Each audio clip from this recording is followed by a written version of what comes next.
જય ભીમ જય Bharat technical skill અપમાં આપ સૌનું સ્વાગત છે મિત્રો। CTS પર બીજી શાળામાંથી સર્ટી લઈને આવેલા વિદ્યાર્થીને આપણે આપણી શાળામાં કેવી રીતે એડ કરી શકીએ, આ બાબતની સંપૂર્ણ માહિતી તમને વિડીયોમાં આપવાનો છું। વિડીયો પૂરેપૂરો જોશો, ચેનલ પર નવા તો સબસ્ક્રાઇબ જરૂર કરશો અને ચેનલને લાઇક અને કોમેન્ટ જરૂર કરતા જશો।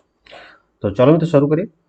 સૌથી પહેલાં જે વિદ્યાર્થી તમારી શાળામાં સર્ટી લઈને આવ્યો છે એ શાળામાંથી એ સર્ટીની અંદર એના યુઆઈડી નંબરની આપણે જરૂર પડશે। તો સૌથી પહેલાં ધોરણ પસંદ કરો। દાખલા તરીકે અમારા શાળામાં એક વિદ્યાર્થી આવે છે ચોથા ધોરણની અંદર, તો અહીંયા હું ચોથું ધોરણ પસંદ કરું છું।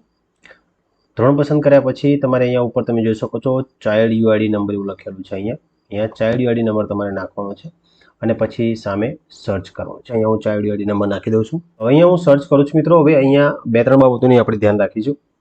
એક તો જો એ શાળામાંથી જ્યારે એ લોકોએ CTS અપડેટ કર્યું હશે અને જો એ વિદ્યાર્થીને બીજી શાળામાં બતાવ્યો છે તો આપણે ડાયરેક્ટ એને આપણી શાળામાં એડ કરી શકીશું। મતલબ કે એનું પ્રવેશ ફોર્મ આખું જે ઓપન થઈ જશે અને ત્યાં પ્રવેશ નંબર નાખી એને શાળામાં દાખલ નાખી તારીખ નાખી અને બીજી બધી ડિટેલ્સ અપડેટ કરીને તમે એને ડાયરેક્ટ શાળામાં લઈ શકો છો। પરંતુ જો શાળામાંથી સામેની શાળામાંથી એને અપડેટ નહીં કર્યો હોય, એટલે મતલબ કે એને જો શાળામાંથી બીજી શાળામાં નહીં બતાવ્યો હોય તો આપણે પહેલાં એની રિક્વેસ્ટ સેન્ડ કરવાની છે અને રિક્વેસ્ટ સેન્ડ કરશો તો એ સરે એક્સેપ્ટ કરશે, ત્યારે આપણે એને આપણી શાળામાં લઈ શકીશું। તો અહીંયા હું સર્ચ પર ક્લિક કરું છું। ચાલો અહીંયા તમે જોઈ શકો છો વિદ્યાર્થી ટ્રેક કરવા માગો છો એ બીજી શાળામાં છે, એનો મતલબ કે આપણે એને ટ્રાન્સફર માટે રિક્વેસ્ટ કરવાની છે। ઓકે કરું છું। તો આ જે રિક્વેસ્ટ છે એ રિક્વેસ્ટ અહીંયા શાળાના આચાર્યના નામ સાથે અને અહીંયા મોબાઈલ નંબર પણ આપેલો છે। તો અહીંયા હું સેન્ડ રિક્વેસ્ટ ફોર ટ્રાન્સફર પર ક્લિક કરીશ અને અહીંયા હું ઓકે આપી દઈશ, બરાબર।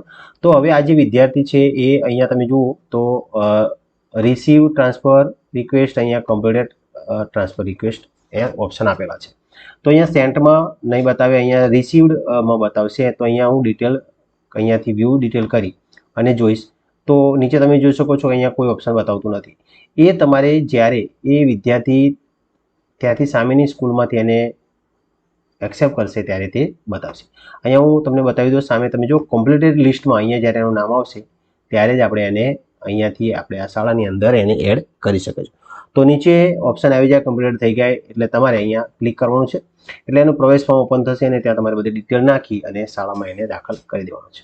તો આ રીત છે। કોઈ તકલીફ પડે તો મને જરૂરથી કોન્ટેક્ટ કરશો, મેસેજ કરીને જાણ કરશો, હું તમારા પ્રશ્નનો જવાબ આપવાની કોશિશ કરીશ। ચાલો મિત્રો ફરી મળીશું કોઈ નવી માહિતી સાથે, ત્યાં સુધી જવાબ સ્ટે ટ્યુન ટેકનિકલ સ્કિલ।